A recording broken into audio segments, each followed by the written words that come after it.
রাজধানীর মিরপুরের প্যারিস রোডে দাঁড়িয়ে আছে এক বিশাল কংক্রিটের কঙ্কাল। প্রায় ২৮ বছর ধরে পরিত্যক্ত এই ভবনটি স্থানীয়দের কাছে পরিচিত ভুতুড়ে মার্কেট নামে। কিন্তু এটি কেবল কোনো পরিত্যক্ত ভবন নয়, বরং রাজধানীর বুকে এক অপরাধের অভয়ারণ্য।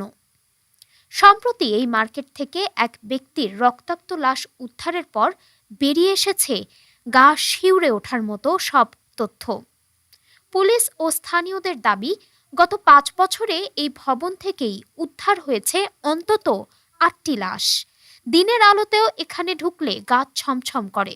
চারদিকে শ্যাওলা ধরা দেয়াল, ছড়িয়ে ছিটিয়ে থাকা ফেন্সিডিলের বোতল আর মাদকের উৎকট গন্ধ। ১৯৯৬ সালে শুরু হওয়া ডিএনসিসির এই বিশাল প্রকল্পটি আজ মুখ থুবড়ে পড়ে আছে। ব্যবসায়ীদের কাছ থেকে কোটি কোটি টাকা নিয়ে দোকান বরাদ্দ দেওয়া হলেও রাজনৈতিক ও আইনি জটিলতায় আজ এটি মাদকসেবী আর ছিনতাইকারীদের আস্তানায় পরিণত হয়েছে। ১০০ কোটি টাকার বেশি মূল্যের এই জমি এখন সাধারণ মানুষের জন্য এক মরণ ফাঁদ। কর্তৃপক্ষের উদাসীনতায় ২৫ কোটি টাকার সরকারি অবকাঠামো আজ ধ্বংসের মুখে। এলাকাবাসীর প্রশ্ন, আর কত প্রাণ গেলে সজাগ হবে প্রশাসন?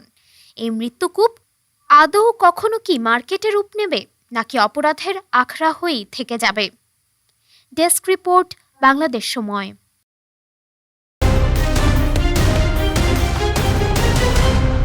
বাংলাদেশ সময়, সবার আগে দেশ।